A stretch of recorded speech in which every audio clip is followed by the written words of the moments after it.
It gives me immense pleasure to extend to you a warm welcome on behalf of Devendra Mishra Institute of Statistics, who has clubbed all of us for Devendra Mishra Memorial Lecture Series 2023. I welcome Dr. Amarendra Mishra sir to garland the portrait of Professor Devendra Mishra sir and deliver the welcome address. Over to you, sir. Thank you, Dr. Priyadarshini. I, on behalf of all of you, going to garland the portrait.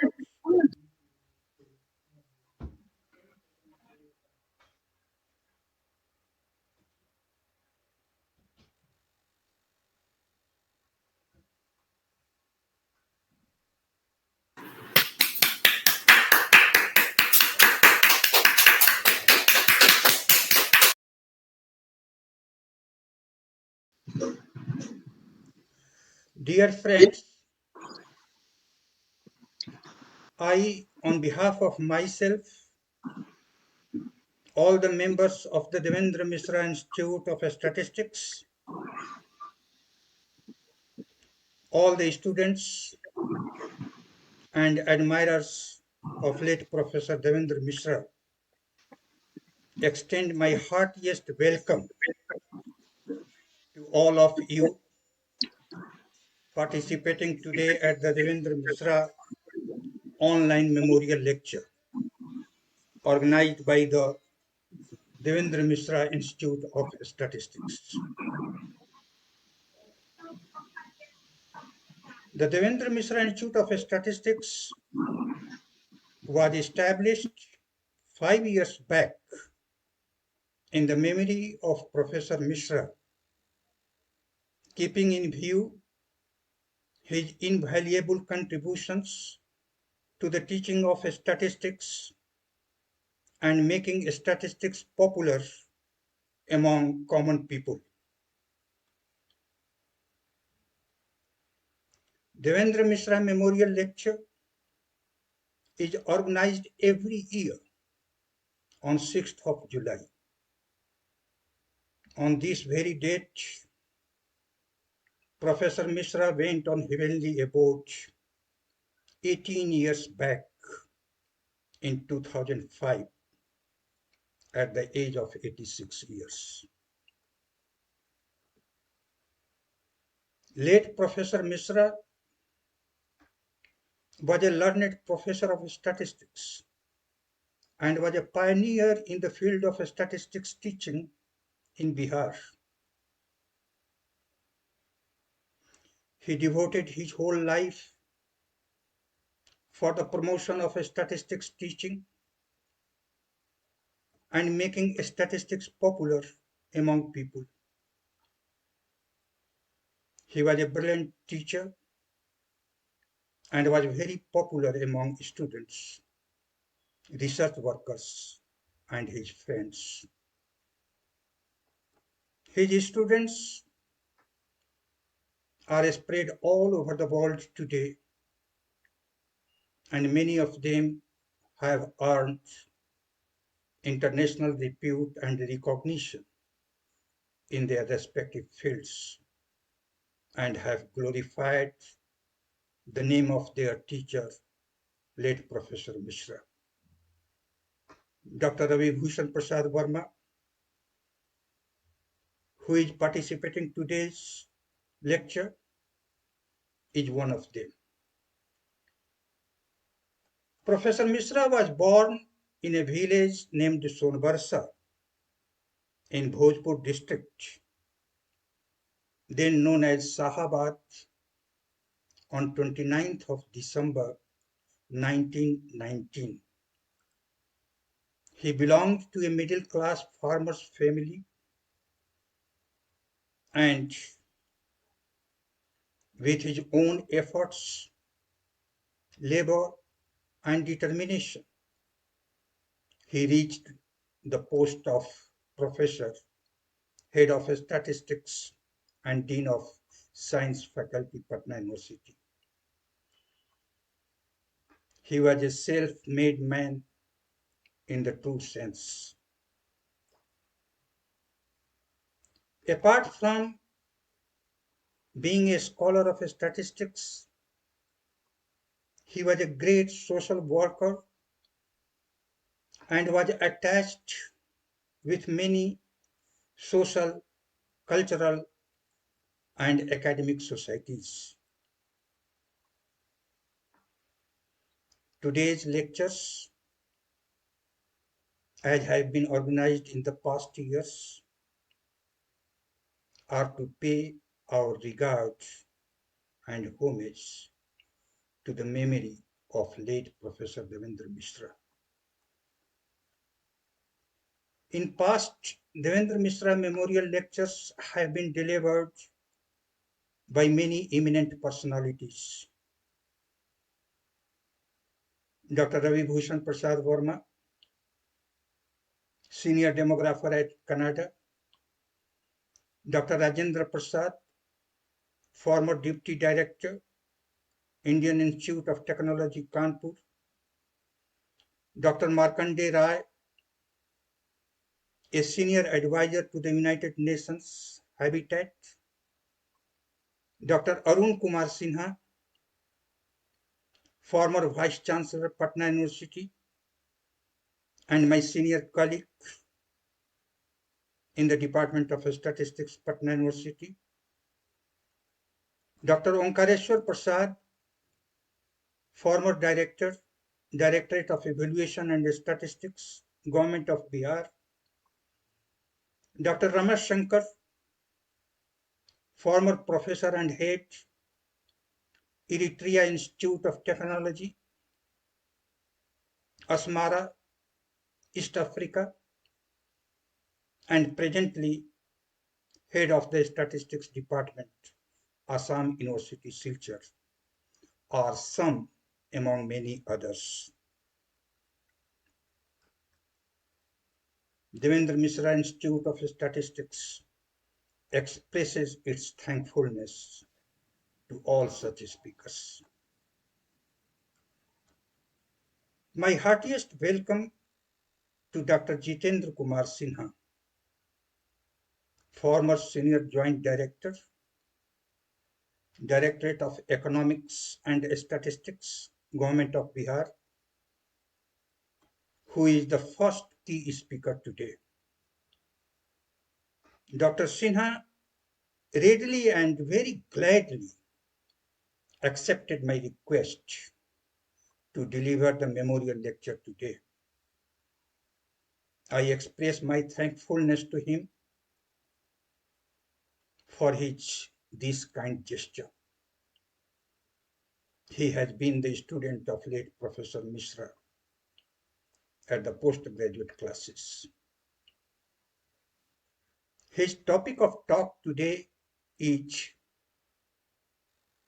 convergence of per capita income in the Indian states during 1980 2020.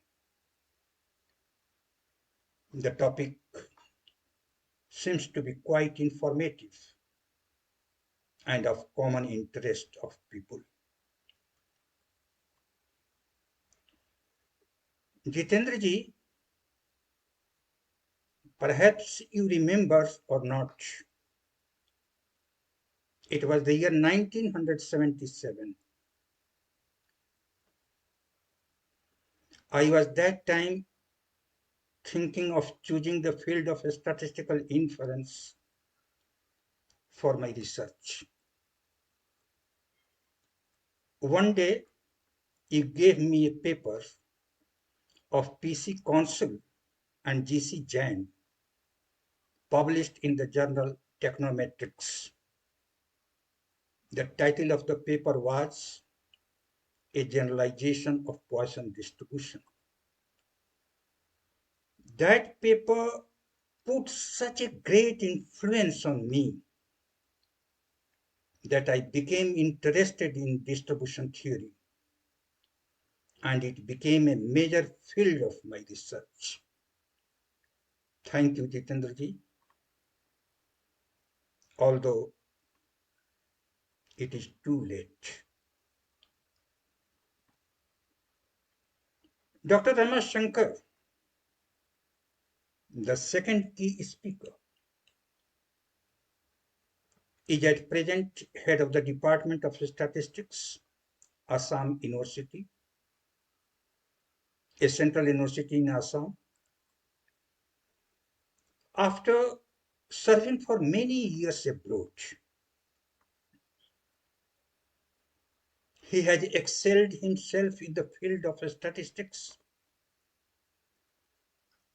and have more than 175 research papers to his credit in various international journals. He has authored some books in mathematics and statistics also. I welcome Dr. Ramashankar from the very core of my heart at this very occasion.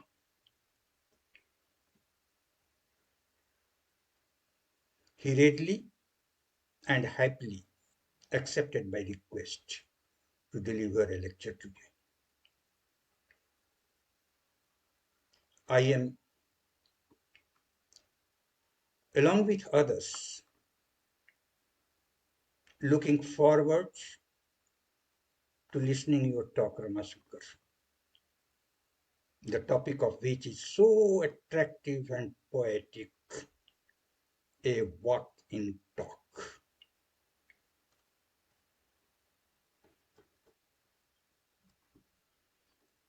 Dear all participants,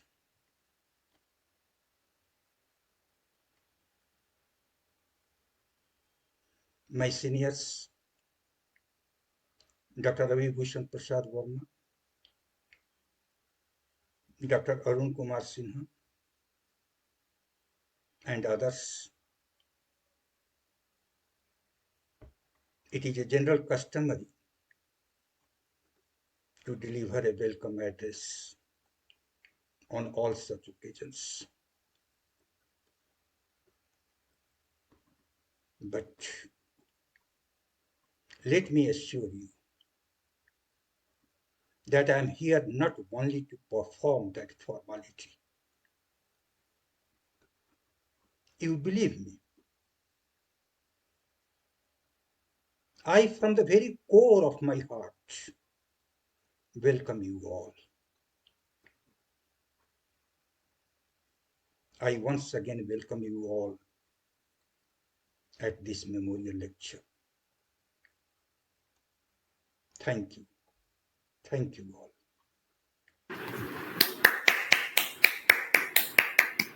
About the great teacher, Dr. Devendra Mishra sir, and our eminent speakers present today. Now, I would like to welcome our key speaker for today's program, who is going to deliver his address on the topic Convergence of Per Capita Income in Indian States during 1980 and 2020. Before this lecture, I would like to introduce today's speaker, key speaker with you, Dr. Jitendra Kumar Sinha, retired as the Senior Joint Director and Technical Head, Directorate of Economics and Statistics, Government of Bihar in December 2012. He has been one of the fortunate persons who got the opportunity to be taught by late Professor Devendra Mishra sir. Dr. Sinha obtained the MSc degree in statistics in 1975 from Patna University and was awarded the PhD degree from the same university in 1980. He is a member of various professional bodies such as International Association of Official Statistics, Indian Science Congress, Indian Econometric Society, Indian Statistical Association, and Indian Association for Research in Income and Wealth. He has so far undertaken and completed a number of large research projects and published a number of research papers in various journals of national and international repute. Sir has over 35 years of work experience in the analysis of and capacity buildings in agricultural and rural development information systems, agricultural innovation systems, etc. Sir is associated with several reputed journals to review the papers submitted for publication.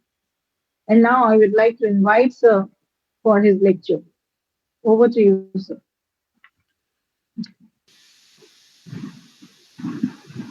I would like to invite our second speaker, Dr. Ramashankar sir, to please deliver his lecture. Give a short introduction about Dr. Ramashankar sir, who is presently head of the Department of Statistics, Assam University, a central university at Silchar, Assam. He had been on teaching assignment to Eritrea, Asmara, East Africa, more than 12 years. He worked as professor and head of the statistics department, Eritrean Institute of Technology, Asmara, East Africa. He was also the deputy director of the Devendra Mishra Institute of Statistics prior to his joining of Assam University. Sir has obtained the ME degree in statistics in 1996 from the Patna University and was awarded the PhD degree in statistics from the same university in 2003. His PhD thesis on distribution theory under the supervision of Dr. Amarendra Mishra sir. Sir has a varied field of interest on research like distribution theory, statistical inference, operations research, Bayesian statistics, and biostatistics. He has excelled himself in the field of statistics. He has more than 175 research papers to his credit, published in various national and international journals of statistics and mathematics. He has also authored some books in mathematics. He is on the editorial board of many reputed journals of statistics. Apart from a good research worker and a good teacher of statistics, Dr. Ramashankar is a very good motivational speaker. His lectures are superb, based on experience and quite convincing. People generally get mesmerized by listening to his such lectures. Now let us start with some lecture on today's whose topic is very interesting as said by sir. Sir, over to you, sir. So first of all, I would like to say good evening to my respected teacher and supervisor, Professor Amarendra Mishra sir. And I am seeing many of my respected teachers like Professor Arun Kumar Sinha sir, Professor R.N. Mishra sir, Professor R.S. Mishra, Professor Sirkan sir, and of course a very senior. Today I am seeing Professor Ravi Verma ji, then my senior colleague Dr. Sanjeev Kumar Jha, and many others. Good evening to one and all. So I selected this topic, a walk in the talk, with two reasons. And it is based on my personal experience by interacting with different people in India and abroad.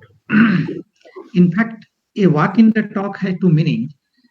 The one is that, as usually we say, that what we talk, we have to walk.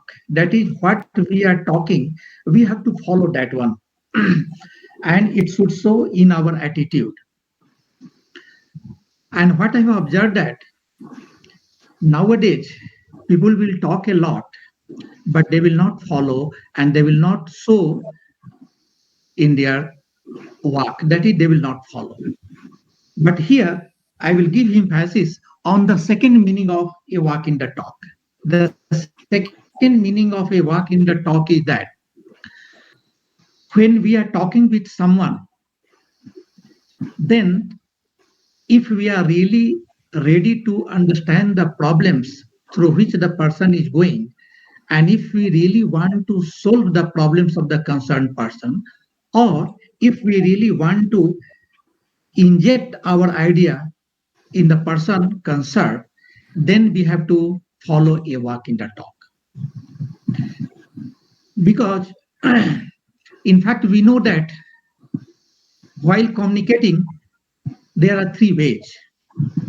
One is careless, second is careful, and third is caring. And third one is caring. So here I have mentioned that there are three ways to communicate effectively. One is careless, second is careful, and the third one is caring. Careless, now there is a big difference between the three.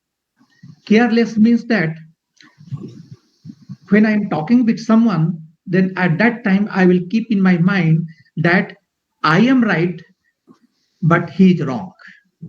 And if I am talking with someone with the concept that I am right, he is wrong, then in that case we will not get the solution, and we cannot uh, and I cannot influence or persuade the concerned person. So this careless communication is based on our ego. And it says that I am right, you are wrong, and I will do in my own way. And it will never give us a fruitful solution. Nowadays, this is very much happening, particularly in the personal relationship with the family or the parents, sometimes with the colleagues, sometimes the boss or in the office. They are talking with the subordinate using careless communication. And that is really very harmful. The second one is careful. Careful says that I may be wrong and you may be right. So whenever a person is communicating to another person, keeping in mind that maybe I am wrong and you are right.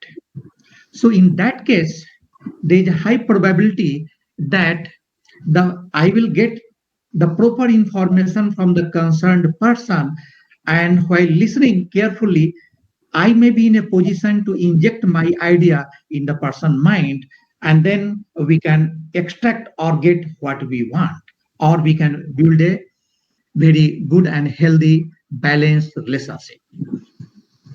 But there also the problem is that you are downgrading your values and you are upgrading the values of others. So it may happen that in future you may go for the inferiority complex in front of the person with whom you have in which you have injected your idea, and you get what you want from the concerned person. So that in careless case, I am right and the opposite person is wrong. In careful, I may be wrong, the opposite person is correct. Now come to the third one, that is caring. Caring means that I will care for my values and ethics. At the same time, I will give proper care and respect to the values and ethics of the opposite person with whom I am talking. So according to my perception and according to my experience, I observed that the caring communication is highly useful, very effective to establish a very healthy relationship in the society, in the family, with the colleagues and others. Now, you may be surprised to know that how statistics is playing a role in this caring communication. Okay. Before going to the detail, here I will explain that caring communication behavior for developing healthy relationship. Here, what is happening when we are communicating with the caring perception, then there our behavior will be accepting. Means I am accepting myself, at the same time I am accepting the other. Next is encouraging. The third one is listening. The fourth one is while listening, we are injecting our ideas, and then through that we are negotiating, we are respecting, we are supporting, and at the same time, in a moment of time when we are not accepting someone fully, then at that time we can partly challenge it, because while the negotiation is going on, sometimes we have to challenge. So what I have observed that caring communication is much better, and really it is the need of the hour. Here I would like to emphasize that nowadays most of the problems in the society, particularly in the academic fields, that what I have observed while teaching in India and abroad, that in general the superiors or the bosses are not ready to listen with care. And due to that, the misunderstanding is coming. Okay, now when we are using caring communication, then in that case, what is happening? We are exercising self-control, developing trust, showing respect, and have a clear intention. Here, clear intention means I usually used to say to my student in the class and with the colleagues sometime that intention and attention are the two simple words, but that has a very wide meaning. That is intention behind the attention. So if our intention is to negotiate properly in such a way that I should get the benefit and opposite person should also get the benefit, then in that case, we have to go for the caring communication. Okay. Now I will go to show this one, the flow chart that I have prepared. That is very, very important to explain the concept. Yeah, this one. See here, please. The whole a walk in the talk is based on this schematic diagram of a walk in the talk. Here, the first one is want. For example, I have a misunderstanding, or if I really want to help the another person who is facing a big challenge in his or her life, then how we can start that? The first is want. I will politely ask the concerned person that what do you really want? Then the person will start speaking. The person will express fully, and our job there is to listen carefully because we have to respect the values and ethics of the other. Now, if I am listening carefully with respect and uh, caring his or her ethics, then the concerned person will properly explain the situation. Once we listen carefully, then our next point is to ask, then what you have been doing to get it? Because the first person will express that I want this one. Person will explain everything. Then while talking, we have to walk through the mind and through the process and ask that then what you are doing to get it that. Then again, the person will say that yes, I am doing this, I am doing that, I am processing in this way. And there the real negotiation will start.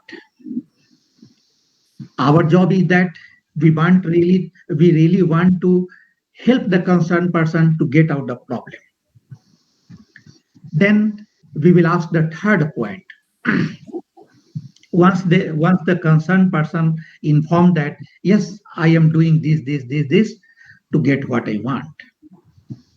Then the next important point, which is the in middle age, we have to ask, has what you have been doing worked?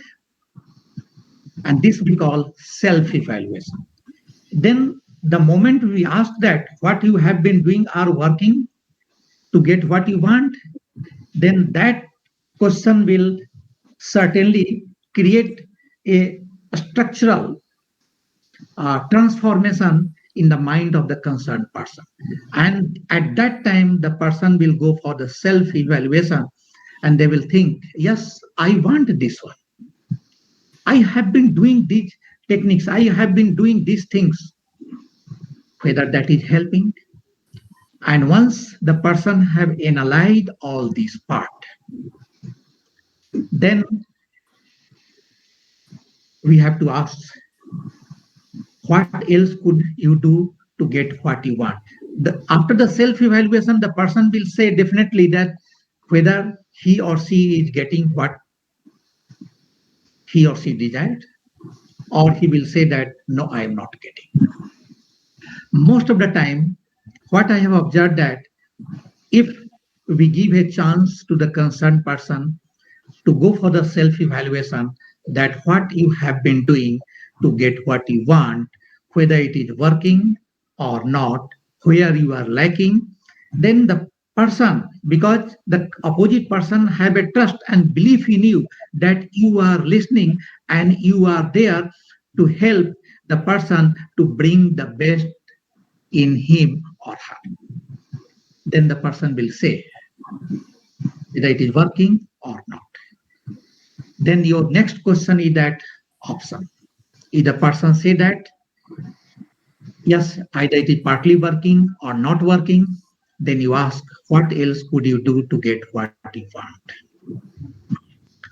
Then the person will say yes, these were the options I have tried, it is not working. Then as a very honest person, now your job will start to help the concerned person from here, from self-evaluation to reach at the option stage. And here, as the title suggests, a walk in the talk. First, you will ask the person to express what do you want. From here, the journey will start. The person will start speaking, and while listening, you have to work with what he or she is telling, what he or she was doing to get whether that is working or not. That is the third step. And from the third step, you have to go for the option stage. If not work, then you have to ask the person that, okay, could you please let me know that do you have any other options or may I suggest you? Most of the time what is happening that the concerned person will ask you that yes, I have fully exhausted, I have tried my level best, but it couldn't work. Then there you have to inject your idea or your good suggestion to the concerned person. And when you inject that one, then definitely the person will say, okay, let me try. I have a trust in you. I believe you and hope it will work.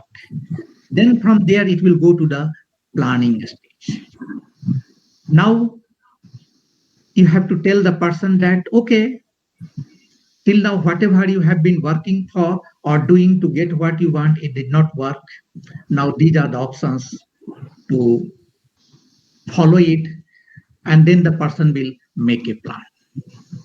Now here, I would like to correlate this 5-point schematic diagram of a walk in the talk with my real life experience, that what has happened to me when I was working abroad. The story is like we can help another person to bring the best that exists in the person.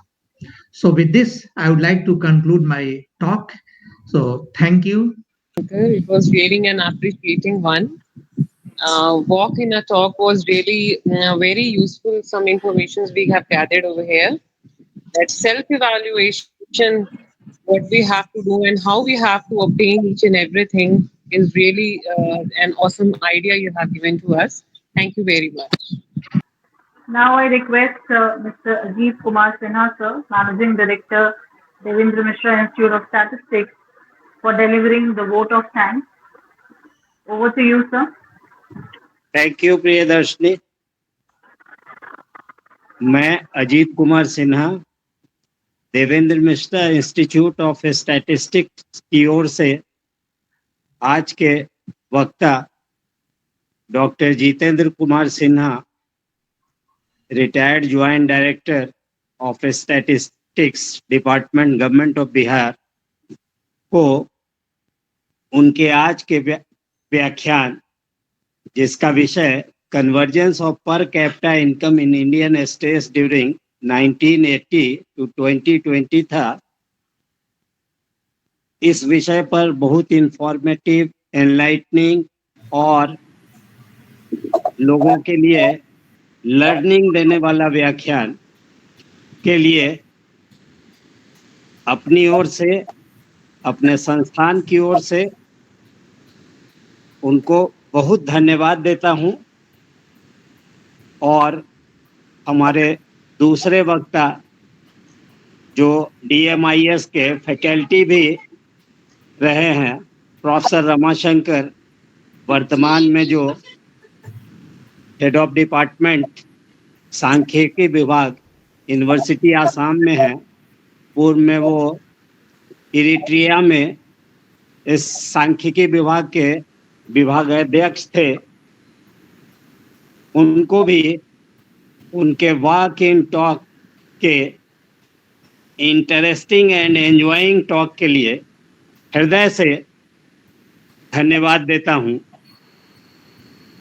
ज्ञात हो कि हमारे director Amarendra Mishra साहब ने जैसा कहा कि आज प्रोफेसर देवेंद्र मिश्रा की 18वीं पुण्यतिथि है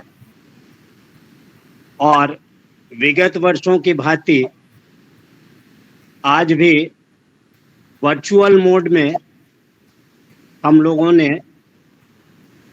इस आयोजन को आयोजित किया और मुझे खुशी है कि इस आयोजन में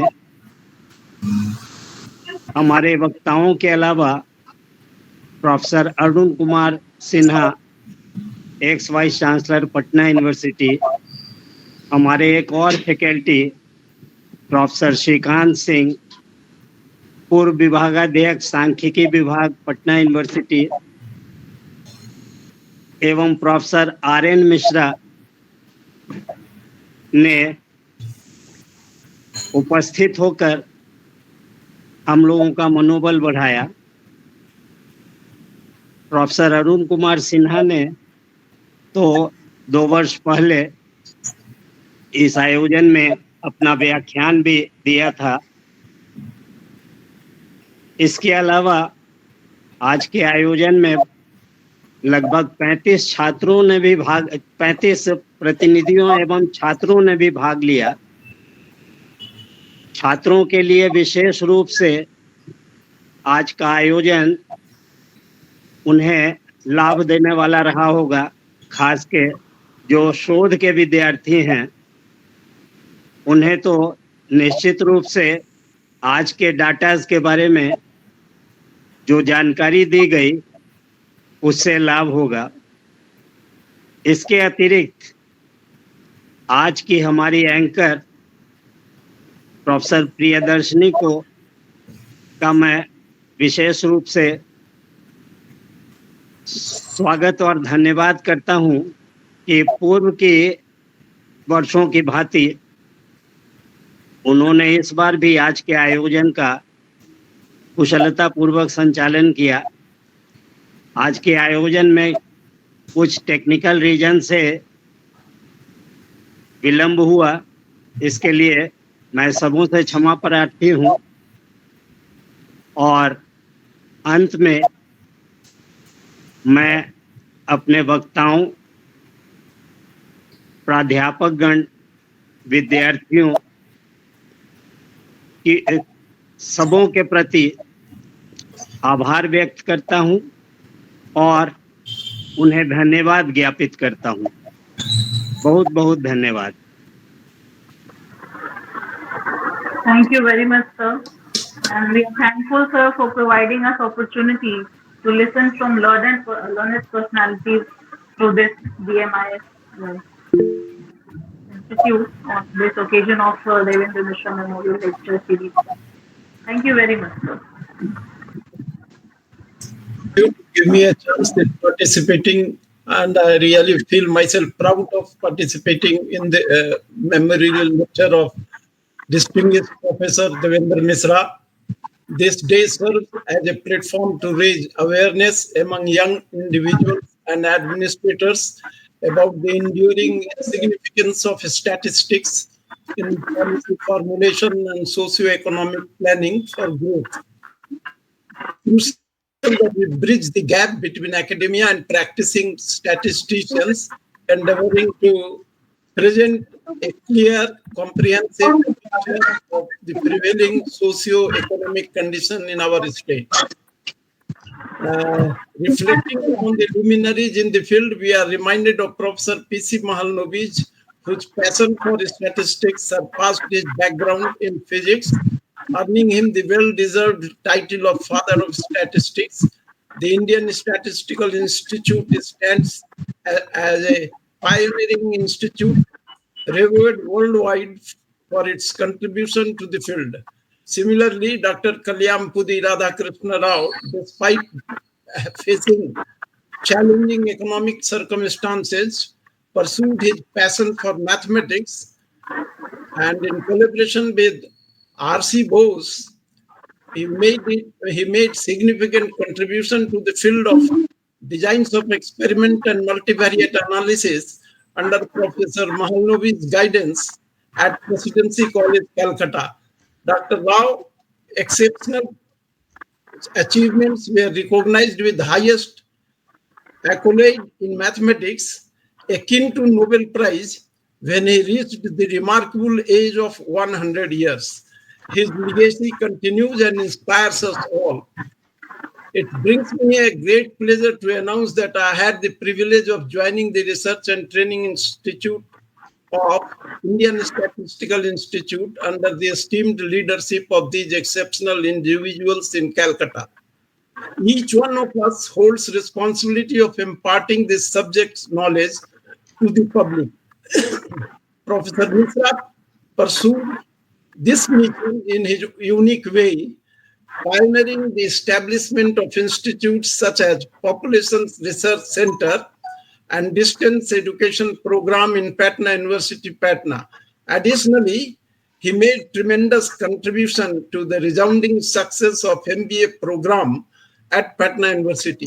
Professor Mishra's ability to communicate complex concepts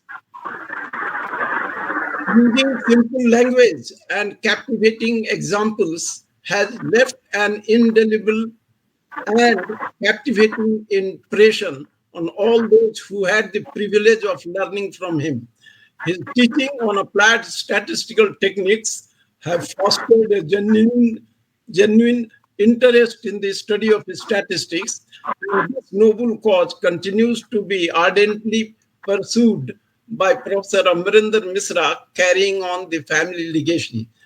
In conclusion, I extend my heartfelt gratitude to each and every one of you and for gracing us with your presence today.